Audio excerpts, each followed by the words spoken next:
नमस्कार, जय महाराष्ट्र. मी वेदांगी नयन कर्णिक आणि राजमंत्र या विशेष कार्यक्रमामध्ये मी आपल्या सर्वांचं मनापासून स्वागत करते.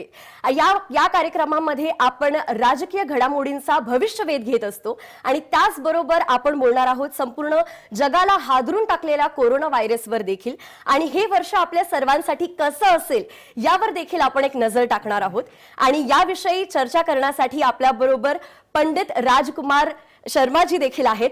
सबसे पहले नमस्कार पंडित जी, आपका इस शो में तहे दिल से स्वागत है.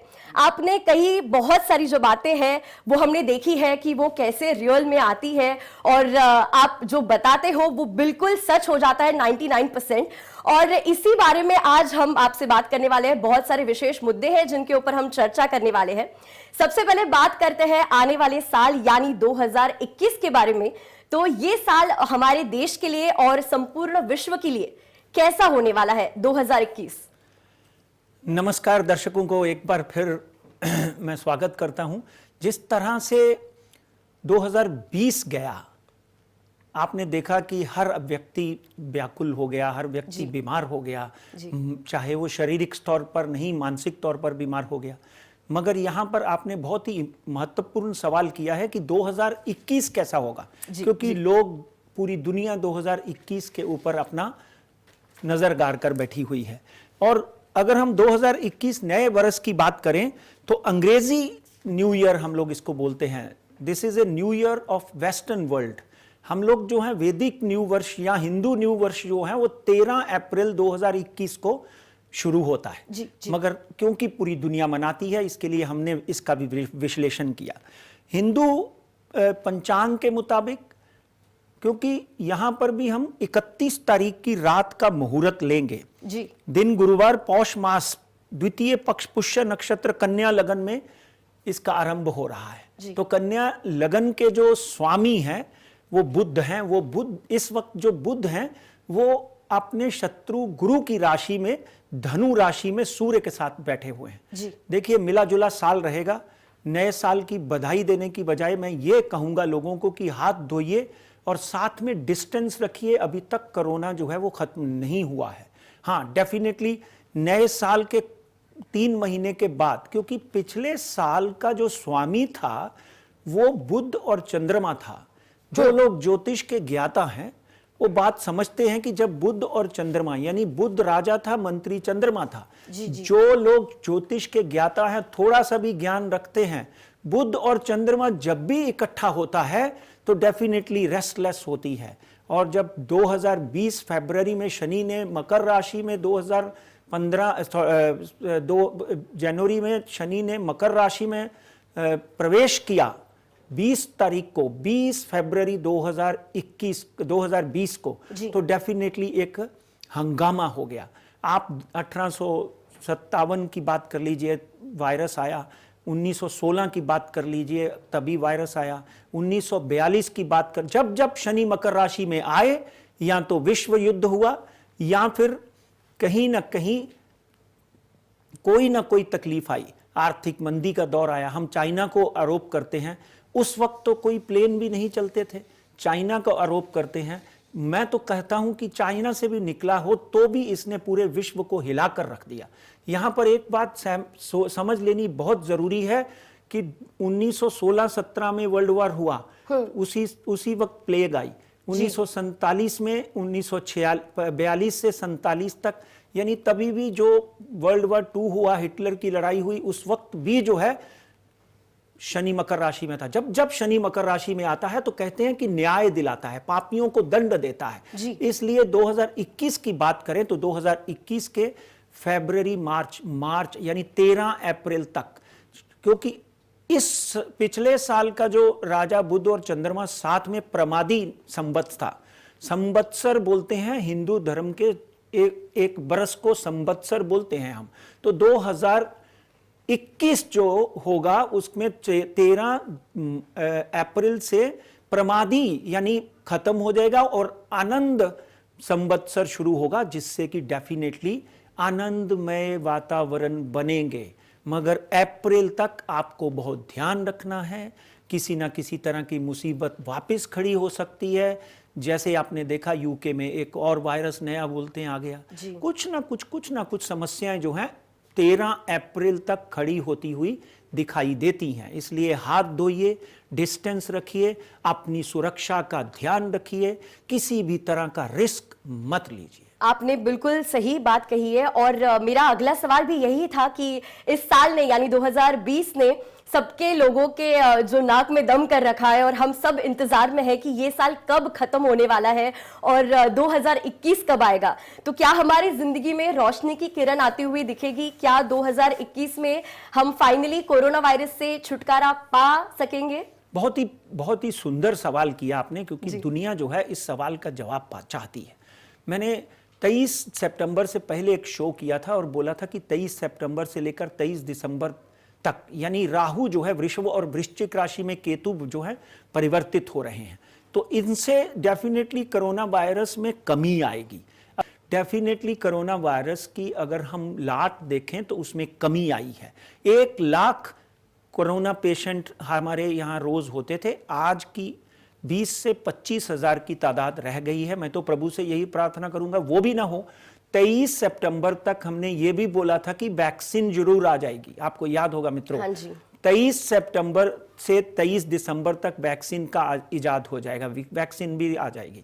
तो कहीं ना कहीं यूके में, अमेरिका में, लंदन में, रशिया में, इंडिया में भी वैक्सीन के टीके का तीसरा दौर चल रहा है। तो डेफिनेटली उसका जो कोई ना कोई सोल्यूशन था वो भी निकलता हुआ दिखाई देता है। मगर उसके बावजूद भी जो प्रमादी संवत है 13 अप्रैल तक है। मैं वापस पहले सवाल को उसमें डालता हूं, 13 अप्रैल तक है। उसके बाद आनंद संवत आएगा, जो आनंदा संवत आएगा तो वहां से भारत अपने गुरु की भूमिका में वापस आएगा। इसलिए कोरोना वायरस का अंत जो है, मैं तो यही कहूंगा कि 20 फरवरी से जब शनि मकर राशि में आए, ध्यान से सुनिए, उसके 2.5 साल शनि मकर राशि में रहते हैं, तो ये 20 फरवरी 2020 से लेकर 2.5 साल तक आपको मास्क पहनना पड़ेगा, हाथों को सैनिटाइज करना पड़ेगा, यहां पे आप बैठते हैं अपना ध्यान रखना पड़ेगा, एयरलाइंस में आपको फेस शील्ड पहननी पड़ेगी।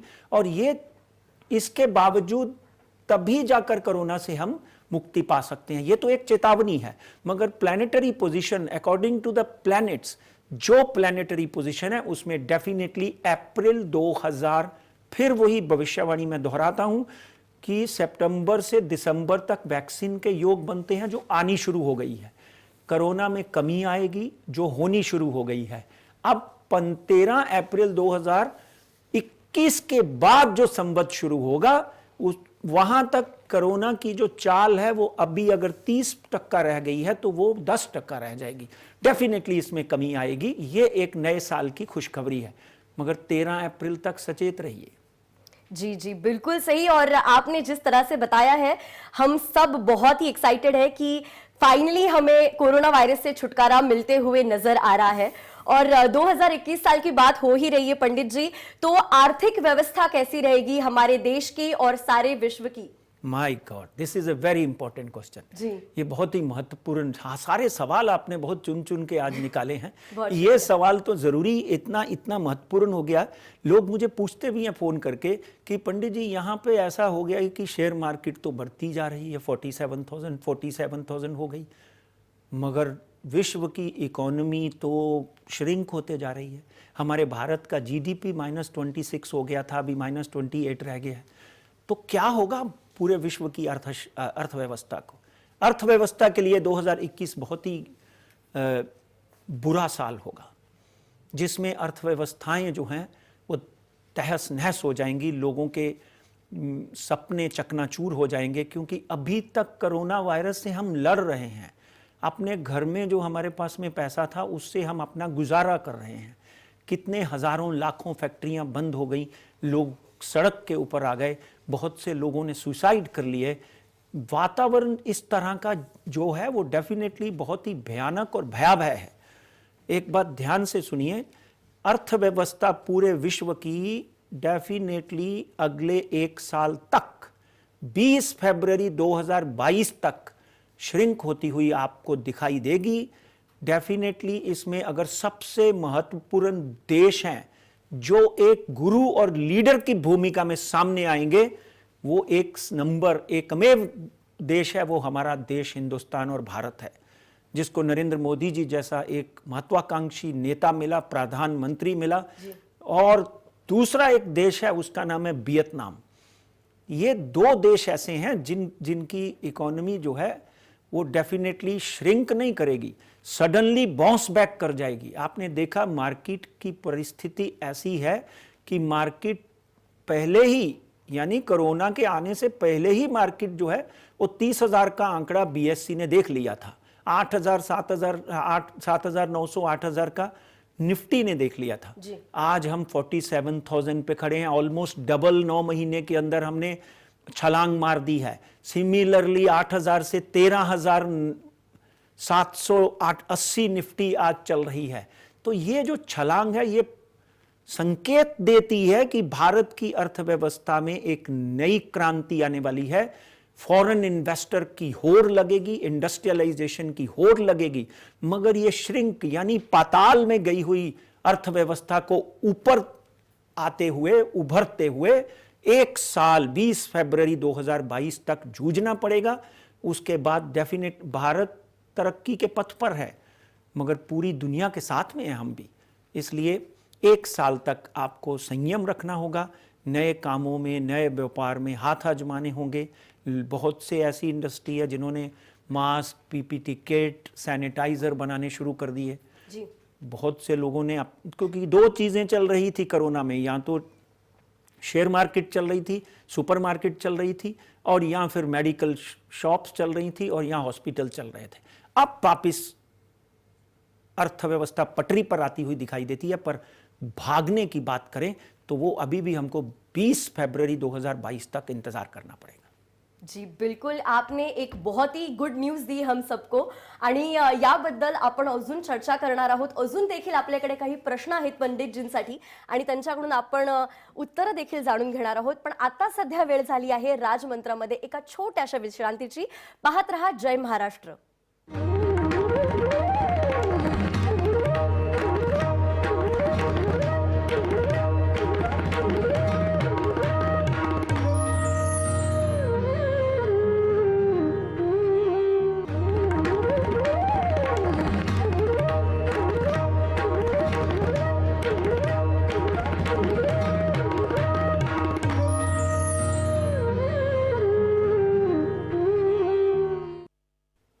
नमस्कार, मी वेदांगी नयन कर्णिक पुन्हा एकदा तुमचं स्वागत करते जय महाराष्ट्राच्या विशेष कार्यक्रम राजमंत्रमध्ये। आणि आपण पंडितजींबरोबर गप्पा मारत आहोत आणि आपले काही प्रश्न आहेत ज्याचे उत्तर आणि ज्याचा ऍक्च्युअली असं म्हणायला पाहिजे की आपल्या समस्यांचं समाधान आपल्याला पंडितजींकडनं नक्कीच मिळत आहे।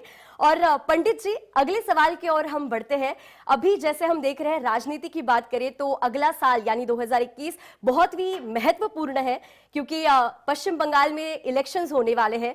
और अगर बीजेपी की हम बात करें तो क्या बीजेपी इस साल यानी 2021 साल में अपना झंडा पश्चिम बंगाल में गाड़ पाएंगे?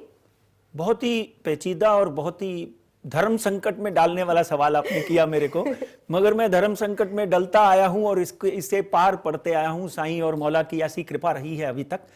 आपने जो सवाल किया उसके लिए मैं बिल्कुल खड़ा हूं और उसके लिए मैं संघर्ष करके पूरी कुंडलियां बनाकर आपको उत्तर देने के लिए आतुर हूं। ममता बनर्जी की कुंडली का बात करें, क्योंकि वहां पर सबसे इंपॉर्टेंट और भारी इस वक्त जो रूलिंग पार्टी है वो तृणमूल कांग्रेस है। तृणमूल कांग्रेस की कुंडली का भी हमने अध्ययन किया और ममता की कुंडली का भी अध्ययन किया। 5/1/1955 बुधवार का दिन 17 यानी 5:39 में उनका जन्म हुआ है। और इस वक्त अगर हम उनकी कुंडली का ध्यान दें तो एक बात तय है कि ममता बनर्जी एक संघर्षमय परिस्थिति से उभरती हुई, उन्होंने यहां तक वो देश जिसमें सीपीएम का गढ़ 40 साल का था उसको उखाड़ फेंका और दूसरी बार मुख्यमंत्री बनी। और इस वक्त हमारे गृह मंत्री जो हैं वहां पर अपनी पूरी तरह से गाड़ कर बैठे हुए हैं, आप पूरी एनर्जी के साथ अपनी रैलियां कर रहे हैं। और डेफिनेटली जिस तरह का वातावरण उन्होंने बनाया हुआ है उस तरह, मैं वातावरण के विरुद्ध और वातावरण के पक्ष में कभी नहीं जाता हूं, क्योंकि वातावरण जो है वो मीडिया के द्वारा बन जाता है। आपको याद होगा मित्रों, मैंने बिहार के इलेक्शन में बोला था कि जो भी होगा नेक टू नेक में होगा, 130 के ऊपर कोई पार्टी नहीं जाएगी और जीतेगी। जो भी पार्टी सरकार बनाएगी उसमें हो सकता है लालू का लड़का आगे आए। मगर यहां पर मैं फिर एक बात बताना चाहता हूं कि ममता दीदी की कुंडली में 26/1/2006 से शनि की महादशा लगी है और उनके शनि की अगर हम कुंडली में उनका शनि देखें तो शनि उनका बहुत ही प्रबल है। अगर वो हारती हैं तो लोगों को 2026 तक इंतजार करना पड़ेगा। भारतीय जनता पार्टी के अथक प्रयासों के बाद उनको डेफिनेटली 18 MP वहां पर मिले। इस वक्त किसानों का मुद्दा, अगर मैं पॉलिटिकली एनालिस्ट की बात करूं तो किसानों का मुद्दा एक बहुत बड़ी अहम चुनौती नरेंद्र मोदी के सामने खड़ी हुई है और भारतीय जनता पार्टी के सामने खड़ी हुई है। ममता बनर्जी जो धरती से जुड़ी हुई 300 रुपए की साड़ी, 100 रुपए की चप्पल और डेफिनेटली एक आम व्यक्ति की तरह रहने वाली महिला, जिसने अभी तक, अगर आपको याद हो तो, अपने चीफ मिनिस्टर के बंगले में भी नहीं गई, जो अपने पैतृक घर में रह रही हैं। तो यहां पर अगर हम वहां पे और भी 2-3 नेताओं की कुंडली देखें जिन्होंने भारतीय जनता पार्टी का पलड़ा थाम लिया है, तो मोदी जी की कुंडली का भी यहां पर हम अध्ययन करते हैं तो वृश्चिक राशि, अनुराधा नक्षत्र और मोदी जी की कुंडली का भी जो अध्ययन करते हैं, भारतीय जनता पार्टी की कुंडली का अध्ययन करते हैं, तो वहां पर भारतीय जनता पार्टी और तृणमूल कांग्रेस में एक कड़ा मुकाबला दिखाई देता है। भारतीय जनता पार्टी के लिए ये स्वीपिंग विन नहीं होगी। जैसे कि आपने देखा कि बिहार में भारतीय जनता पार्टी ने स्वीप नहीं किया। 6 बजे तक आरजेडी बढ़त में थी, 6 बजे के बाद क्या हुआ वो भगवान जानता है। यहां पर Mamata Banerjee neck to neck finish में जीतती हुई दिखाई दे रही है। मित्रों, ये बहुत बड़ा सवाल है। इस वक्त मीडिया, टेलीविजन चैनल, दुनिया का हर तरह से भारतीय जनता पार्टी की रैलियों को भारतीय जनता पार्टी के सपोर्ट कर रहा है। मगर चाहे 2 सीट से जीतें, यहां पर ममता बनर्जी या Bharatiya Janata Party neck to neck finish में आती हुई दिखाई देती हैं। अंत में क्या होता है, बिहार के जैसा हुआ तो कुछ भी कह सकते हैं, मगर ममता की कुंडली में शनि की प्लेसमेंट, प्लैनेटरी पोजीशन डेफिनेटली भारतीय जनता पार्टी को एक बार फिर अचंभित कर सकती है कि हाँ, अगर उनकी हेल्थ जो है, क्योंकि शुक्र जो है छठे घर में बहुत खराब होता है, शुक्र उनका छठे घर में जो हेल्थ का स्वामी है वो बहुत अच्छा नहीं है। उनको अपनी हेल्थ का ध्यान रखना पड़ेगा। आगे आने वाले दिनों में 2025-26 तक तो कुंडली ये बोलती है कि डेफिनेटली ममता बनर्जी चाहे कम सीटों से जीते, तीसरी बार मुख्यमंत्री बनने के योग बनते हैं उसके। क्या बात। अब तो ये 2021 में ही पता चलेगा कि आखिर होने क्या वाला है। लेकिन आपने जिस प्रकार से हमें बताया है, जिस प्रकार से एक्सप्लेन किया है, एक्साइटमेंट तो अभी से ही बढ़नी शुरू हो गई है।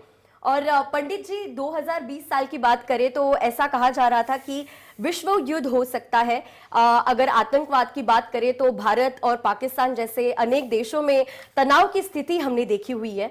तो इस साल तो ऐसा कुछ हुआ नहीं, बच गए। लेकिन क्या 2021 साल में चांसेस है कि युद्ध हो सकता है या फिर आपसी बातचीत में ये तनाव को कम किया जा सकता है? आप क्या कहेंगे पंडित जी? देखिए, ऐसा है कि 2 तरह का युद्ध है। एक तो युद्ध होता है कि बॉम्ब और तोपों से चला जाता है, और एक युद्ध जो इस वक्त वायरस का हुआ है, आपने देखा, यह भी एक युद्ध है। विषाणु युद्ध बोल सकता हूं मैं इसको। इससे बड़ा युद्ध विश्व में कभी नहीं हुआ मित्रों, चाहे वो चाइना ने किया है, चाहे ये अपने आप हुआ है। इस विश्व को, मानव जाति को भगवान का एक बहुत बड़ा लेसन है कि भाई अभी भी सुधर जाओ, अब भी प्रकृति के साथ, एनवायरनमेंट के साथ खेलना बंद कर दो। अब एक युद्ध जो जिससे हम जीत नहीं पाए हैं, डेफिनेटली दूसरे युद्ध की बात करें तो भारत और पाक के युद्ध की आशंकाएं जो हैं वो बहुत प्रबल हैं। कहीं ना कहीं चाइना और पाकिस्तान 26 दिसंबर 2019 के एक कार्यक्रम में जय महाराष्ट्र के राजमंत्र में मैंने ये प्रेडिक्ट किया था कि कुछ ना कुछ चाइना और पाकिस्तान भारत को तलबलाता रहेगा, दुखी करता रहेगा, टेररिस्ट को बढ़ाता रहेगा, टेररिज्म को बढ़ाता रहेगा। वो आपने देखा, और हमारे कम से कम 30 से 35 जवान चाइना बॉर्डर के ऊपर शहीद हो गए। उसके बाद हाँ, डेफिनेटली आज भी हमको जम्मू एंड कश्मीर में रोज़ वो लोग सीज फायर करते हैं, रोज़ हमारा कोई ना कोई 1-2 जवान शहीद होता है, उनके 10-20 लोग मरते हैं। कहीं ना कहीं ये वातावरण और उग्र होता हुआ दिखाई देता है। जुलाई 2000 अब भी नहीं हुआ, मैं मान सकता हूं आपकी बात, मगर क्या हम युद्ध की परिस्थिति से कम हैं? हम तो सब लोग इस वक्त इस परिस्थिति में हैं कि युद्ध ना हो, भगवान के आगे प्रार्थना करनी चाहिए। मगर जिस तरह से पाकिस्तान और चाइना भारत की उन्नति की तरफ काली नज़र लगाकर बैठे हुए हैं, डेफिनेटली उनकी जो नज़र है वो युद्ध की तरफ भी जा सकती है, हमें नीचा दिखाने के लिए। मगर भारत की सेनाएं कुंडली के हिसाब से, भारत की कुंडली के हिसाब से भारत काल सर्पदोष से बाहर आ चुका है।